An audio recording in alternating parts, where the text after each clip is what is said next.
All right, there's some breaking news now this morning. Radovan Krecjir and 3 others have been charged with the murder of alleged drug dealer Sam Issa. Well, Karen Moore is on the line with the latest.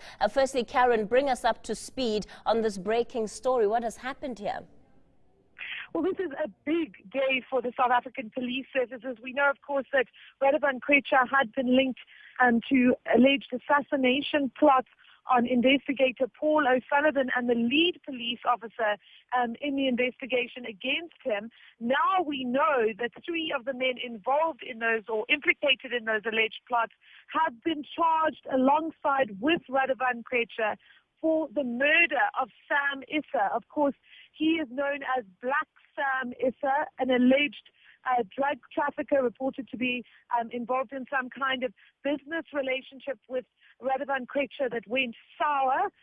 We understand that one of the men implicated in the alleged plots on O'Sullivan and Themba have in fact given a statement to police implicating Radovan Krecjir. He was woken up early this morning and then informed by police at 7 o'clock this morning that he would in fact be charged with the murder.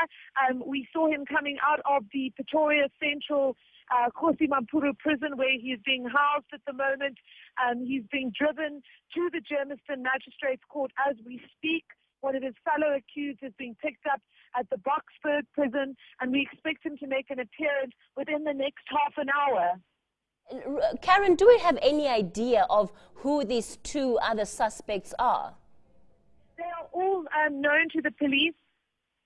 And they've all previously, Kathy, been charged with over that alleged assassination plot against Paul O'Sullivan and Officer Colonel Nkosana Themba.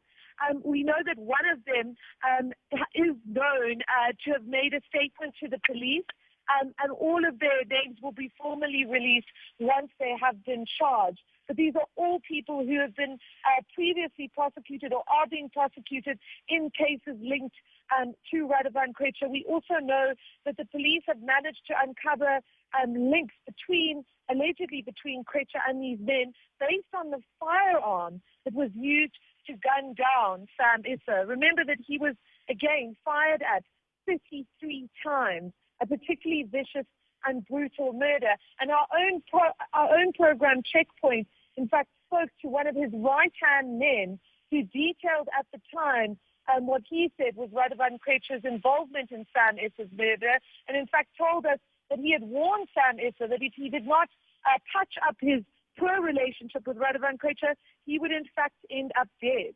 You know, Karen, Radovan Krecjir has always refuted the allegations by police and the charges that he's faced, always saying that there isn't enough evidence to actually win a court case against him. Do you feel that this time around perhaps police do have sufficient evidence to ensure that he goes behind bars for some of the crimes that he's accused of? Well, if it is indeed the case that the accomplice, or at least one of the alleged accomplices, have now provided the state with evidence or some kind of confession, you know, the state will need to do far more than simply use accomplice evidence to ensure prosecution. But if there is a probable link to the firearm, which there has never been in any of the previous cases in which Radovan Krecjir has reportedly implicated or questioned, then that would be a particularly solid piece of evidence for the state. Of course, we also know that his right-hand man who did speak to Checkpoint, Milosh, in fact indicated that he would be more than willing to come to South Africa and testify about his former boss's alleged involvement in a number of violent crimes. So it does appear that there is a growing sense of confidence from the police that they are generating enough evidence to charge and to prosecute Radovan Krecjir successfully. And the NPA, in making a decision to support an arrest warrant for him, certainly seems to be backing that kind of confidence. However, we have seen this man in court, of course, that notorious fraud case where he was cleared without even having to testify in his own defense. The other case in Pretoria where he was implicated in an attack on a shop owner, again the case being dropped.